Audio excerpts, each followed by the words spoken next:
Welcome back. In today's lesson, we're going to talk about the third and final form of linear functions called standard form. So far, we've learned about slope-intercept form in 5.2 and point-slope form in the last lesson, 5.3. This is our last form called standard form, and it might be brand new. After today's lesson, you should be able to understand what standard form is and find x and y intercepts of a linear function, which is what standard form tells us.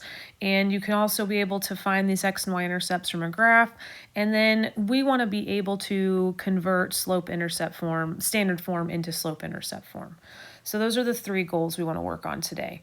First of all, let's start off by defining what standard form is. So standard form is just a different way we can write the equation of a line. So it looks like this: ax plus by equals c. There's a couple things to think about here.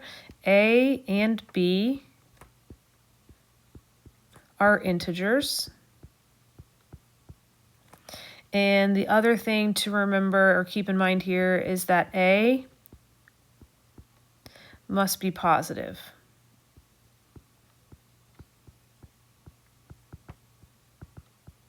Okay, so those are the two rules with this form: ax plus by equals c. It's not y equals, it's got the x and the y on the same side.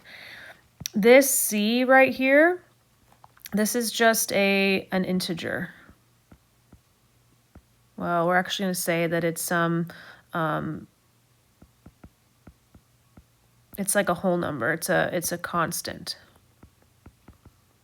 So when you see c, think constant. It's just some sort of real number, some sort of real integer. Okay. So with these three forms, so slope-intercept form is the form that we learned in 5.2. Point-slope form is the form we learned in 5.3.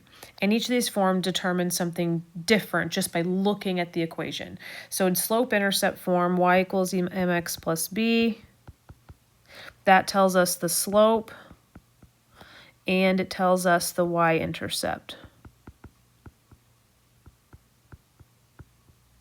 Okay. Point-slope form is y minus y1 equals mx minus x1, and it determines the slope and a point on the line.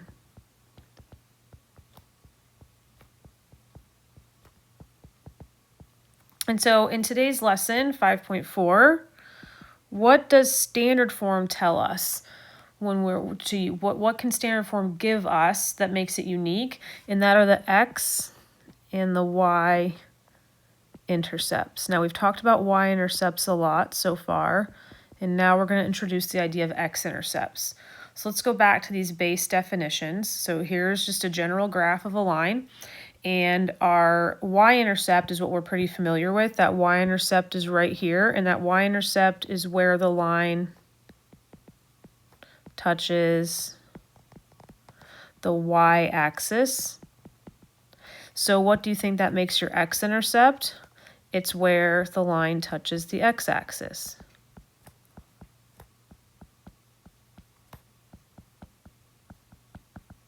And these are written as coordinate pairs.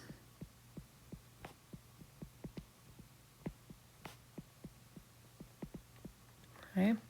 So if we turn the page and look at our first example, it says find the x and y-intercept, write as coordinate pairs.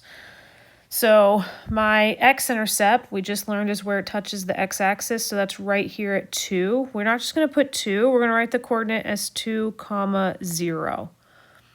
And then the y-intercept is here at the value 1 on the y-axis, and that's going to be 0, 1. So being able to write coordinate pairs from the intercepts. Second example, same thing. What is my x-intercept? Well, it's way down here where it crosses at -5. So it's going to be 0, -5. Oh, I actually, nope, Yep, 0, -5. And the y-intercept is, oh, nope, I did that backwards. Look at me. I knew I made a mistake. I knew it. And so, okay, let's take a step back here. So my x, I actually found the y-intercept here. So that y-intercept is at -5. So we're looking at 0, -5, because that's where it touches the y-axis. My apologies there. So my x-intercept is here at 4, where it touches the x-axis. Okay. Again, I like to show you all that I'm human. I do make mistakes. And if you do need to stop and ask clarifying questions, please come up and do so. But I just had that y-intercept and x-intercept switch there. Okay, so looking at a graph, being able to determine where it touches the x and y axis and write that in as coordinate pairs. Let's take this concept a little deeper and look at it a bit more algebraically. Okay, I'm going to put this at the top there. So here's a more thorough definition of the x and y intercept. So we just talked about the point where it crosses the x-axis for the x-intercept. X-intercepts happen when the y value is 0. And we can see that here the y value is 0, and we can see here the y value is 0. Okay, so when the y value is 0. Same thing for the y-intercept, except it's where the x value is 0. So the point where the graph crosses the y-axis, and y-intercepts happen when the x value is 0. So you'll notice that here in the y-intercept, both those x values is 0. The x-intercept can be found algebraically. It can be found from an equation. All you need to do is replace that y, or f of x, with 0 and solve the equation for x. Okay, and then to find the y-intercept from an equation, we now replace the x with 0 and solve for y. So those are our basic rules for x and y intercepts. How does this play out algebraically if we're trying to find the x and y intercepts without a graph? Well, let's look at example 2. So find the x and y intercepts and write as coordinate pairs. I'm going to move this back over to the side. So what I like to do is, since I'm replacing these x and y values with zeros, I like to give myself a little guide. So I put x-intercept on one side, and I put y-intercept next to it and give myself some space. So the y-intercept, the x-intercept is where y equals 0. So I'm going to have 3x minus 2, but instead of y, I'm going to make a parentheses and plug in 0. Now the really nice part about this is that what's anything times 0? 0, so that cancels out, and I get 3x equals 6. Divide both sides by 3, and I get x equals 2. So my coordinate pair is then going to be the 2 here for x and the 0 there for y. So my x-intercept is going to be 2, 0. The y-intercept is just the opposite. I'm going to make this 3 times 0 and keep the y. That 0 causes that to go away. And now to get y alone, I just need to divide both sides by -2. The 2's cancel out, and I get y equals -3 for a point at 0, -3, and I found my two x and y intercepts algebraically. I've solved for x and y by plugging in 0. Okay, let's try another example. So I've got 5x plus 6y equals 15. Set up my structure, keep my work really neat and organized.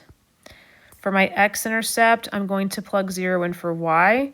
So 5x plus 6 times 0. The 0 cancels out with the 6, and I get 5x equals 15. Divide both sides by 5, x equals 3 for a coordinate pair at 3, 0. My y-intercepts now where I plug in 0 for x, so I have 5 times 0 plus 6y equals 15. That 0 cancels out with the 5, and now to get y alone, I divide both sides by 6, and I'm going to get a reduced fraction of 5 over 2. So my coordinate pair is 0, 5 over 2. Fractions will pop up throughout this whole year, so just be ready for them. And if you're not sure, either ask for help or you can always check on your calculator how to reduce those fractions. Okay. Now I'd like to be able to take it one step further. I'd like you to be able to find the x and y intercepts and then use those intercepts to make a graph. So for example 3 part A, we're going to do the same thing. Find our x-intercept, find our y-intercept. So do that first. So then 2x minus 5 times 0 equals 10. The 5 and the 0 cancel out. 2x equals 10. Divide both sides by 2, and I get x equals 5 for a point 5, comma 0. Now that I know that point is 5, comma 0, I can go ahead and plot it on my graph. So it's right there at 5, comma 0 in blue. Oh, I missed a sign. Look at me making all kinds of mistakes. I missed that this was negative 10. So this here should be negative 10. This should be negative 10. And then negative 10 divided by 2 is negative 5. There we go, fixing stuff everywhere. So that becomes negative 5, 0. Okay, so the lesson learned here is to watch your signs and make sure you rewrite your problem correctly. For my y-intercept, I'm plugging in 0 in for x, so I have 2 times 0 minus 5y equals negative 10. I won't drop that sign again.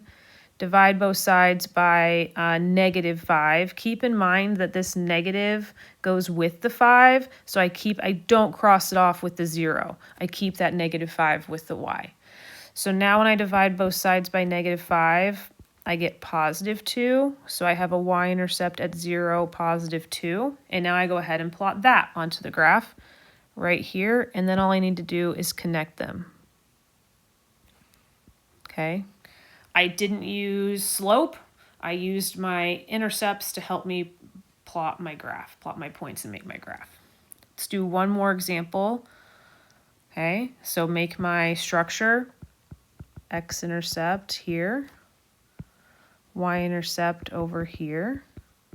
When it's my x-intercept, I plug 0 in for y, so 6x plus 0, there's nothing in front of the y. That cancels out, and I get 6x equals negative 3. Divide both sides by 6. Be careful here that you're realizing you're dividing by 6 and not by 3 for an answer of negative 1/2, not 2. A lot of students shy away from fractions, and they sort of think that, oh, I'm dividing 6 by 3, not 3 by 6, and make that mistake. So I'm showing this example as to highlight that common error. When I rewrite this as a coordinate pair, I get negative 1/2, comma 0. And when I plot it on the graph, I kind of have to estimate. Negative 1/2 is about right here on the graph, in between negative 1 and 0. So I can go ahead and estimate where that point is. For my y-intercept, I'm plugging in 0 for x. So 6 times 0 plus y equals negative 3. The 0 and the 6 go away, becomes 0. And I just have y equals negative 3. For a coordinate pair at 0, comma, negative 3. That's going to go ahead and plot down here. And so then when I connect my lines, I didn't do a very good job of that. There we go, that's better. Make a nice straight line through the 2x and y intercepts. Okay. There's 2 final things I want us to be able to do, switching gears here. I want you to be able to convert standard for be able to find the slope in standard form and convert to slope-intercept form. So example 4 says determine the slope. Now this is not y equals mx plus b or y minus y1 equals mx minus x1. Notice that there is no m in this form. So we have, and I'll put that little m in quotes, we don't have an m in this form, so we can't just look at the equation and say what it is. But we do have a formula to find slope, and that's this one right here, m equals negative a over b. So if I can only use this in standard form, remembering that standard form is ax plus by equals c.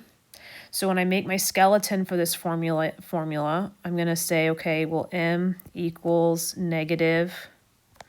And I like to actually take my negative and put it on, let me rewrite this. I like to draw my bar and then put my negative on top. Define what a and b is. A in this case is 3, so a is 3.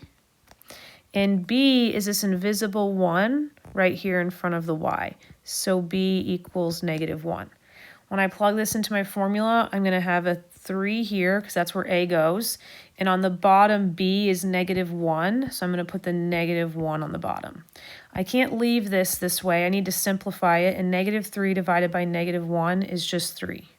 So my slope of this line is going to be 3. I use that formula to find it. So in example B, a equals 7, b equals +2. So when I make my skeleton for my formula, I've got negative in my bar. A goes on top, and b goes on bottom. Well, b does go on bottom, but b in this case equals 2. So I have an answer of m equals -7/2. It does not reduce. Okay, so being able to find slope from standard form using this formula. And finally, what we can do in standard form is convert it into slope-intercept form.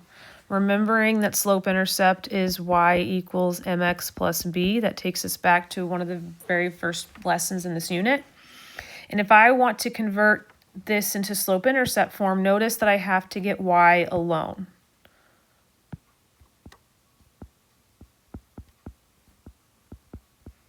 Okay, so I'm going to draw my line. And on this one, I want to get y alone by subtracting x on both sides. The x's cancel out, and I'm left with y equals.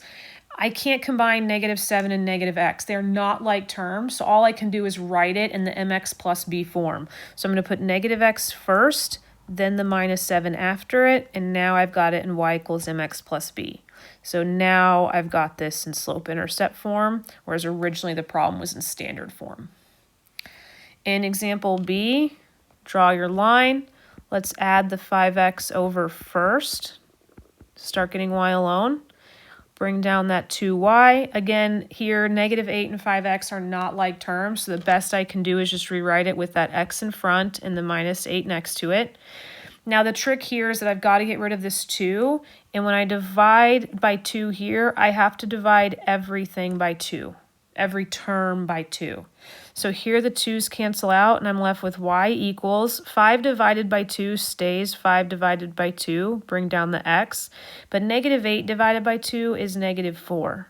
So I end up getting y equals 5x minus 4 as my slope-intercept form. So a lot of different things to be able to do with standard form.